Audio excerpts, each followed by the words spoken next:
नमस्कार दोस्तों, वार न्यूज में सभी दर्शकों का स्वागत है। आज हम अपने दर्शकों को बताएं हैं कि हिंदुस्तान में 1975 में यह देश कृषि प्रधान हुआ करता था। 1975 के बाद देश का जो 25-75% बजट जो था वो कृषि प्रधान यानी एग्रीकल्चर पर निर्भर था, लेकिन स्थिति आज पूरी तरह से बदल गई है। देश का किसान बदहाल और जीने को मजबूर है, कर्ज तले दबा हुआ है। इसी उपक्रम को ध्यान में रखते हुए एग्रो और एडीबीएम दोनों के संयुक्त अभियान से एक गांव को अडॉप्टेड करके उस गांव के किसानों को संपन्न करने के लिए एक सेमिनार शिविर का आयोजन किया गया था। वहां पे एग्रीकल्चर के बहुत सारे एक्सपर्ट ने किसानों को जमीन को उपजाऊ का यानी किस तरह से खेती की फसल को उगाने के लिए जमीन को किस तरह से मशक्कत करना, किस तरह से जमीन को बनाना, ऐसी जानकारी किसानों को फ्री ऑफ दिया। इसके एग्रो के संयोजक सादिक शेख और एडीबीएम के माने और रिटायर एग्रीकल्चर ऑफिसर कुंटे साहब और गांव के जो दिग्गज थे, इस गांव के लामजाना गांव के जो सरपंच सगर थे और इस गांव के संपन्न शेतकरी धनु होकर थे और एसएस पाटिल थे, इतने सब लोगों ने इस अपनी उपस्थिति दर्ज कराई और लोगों को किसानों को इतना अच्छा ज्ञान दिया कि किस तरह से फसल उगाई जाती है, ज़मीन को किस तरह उपजीविका बना सकती है।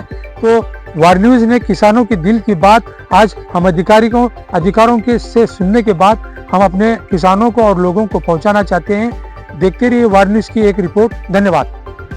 या ठिकाणी शाश्वत शेती उपक्रम 2024-25 अंतर्गत आज आपल्या गावामध्ये आज ह्या शेतकरी मेळाव्याचं ज्या आयोजन करण्यात आलेलं आहे त्या शेतकरी मेळाव्यामध्ये मी प्रथमतः सर्व शेतकरी बांधवाचं या ठिकाणी मनपूर्वक स्वागत करतो। या कार्यक्रमास उपस्थित मान्यवरांमध्ये डॉक्टर गुरुनाथ थोंटे सर, तंत्र अधिकारी कृषी विभाग महाराष्ट्र शासन, तसेच या गावचे अध्यक्ष म्हणून या ठिकाणी श्री महेश सगर सरपंच लामजना या ठिकाणी उपस्थित आहेत। त्यानंतर या गावचे प्रगतशील शेतकरी धनाजी राम होळकर या ठिकाणी उपस्थित आहेत। तसेच त्यानंतर दयानंद माने साहेब, शाश्वत शेती प्रमुख एडीएम ॲग्रो इंडस्ट्रीज म्हणजेच टीना ऑइल मिल या ठिकाणी उपस्थित आहेत। तसेच या गावचे कृषी सहाय्यक श्री एस पाटील साहेब, कृषी सहाय्यक कृषी विभाग लामजना, तसेच एडीएम कडून डिव्हिजन शेनगारे या ठिकाणी उपस्थित आहेत। मी या मान्यवरांचं प्रथमतः शब्दसुमनांना स्वागत करतो। आपण आज या ठिकाणी स्वागत समारंभ आयोजित केलेला आहे। यामध्ये या कार्यक्रमात प्रमुख मार्गदर्शक म्हणून कार्यक्रमाअंतर्गत हा प्रशिक्षणाचा कार्यक्रम आयोजित केलेला आहे, तो म्हणजे शाश्वत शेती। शेतकऱ्यांना माझा नमस्कार।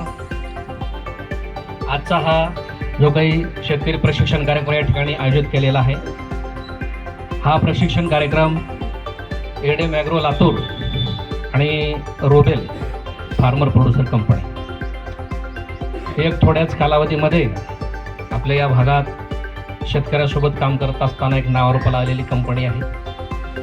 त्या दोन संस्थांच्या माध्यमातून आजचं हे प्रशिक्षण या ठिकाणी आयोजित करण्यात आलेलं आहे।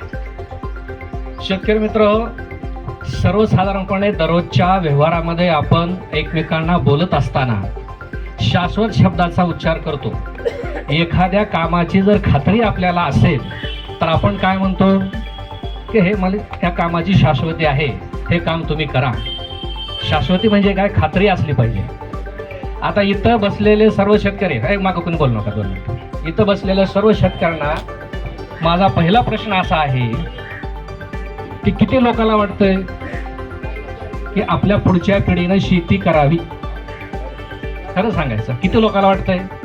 तसेच त्यानंतर प्रगतशील शेतकरी या गावचे धनाजी राम होळकर यांचा सत्कार मी सादिक सय्यद यांना विनंती करतो की धनाजी राम होळकर यांचा सत्कार करा। शेतकरी बांधवांना विनंती आहे की मागच्या खुर्च्या ज्या आहेत त्यावरती आपण बसून घ्यावं।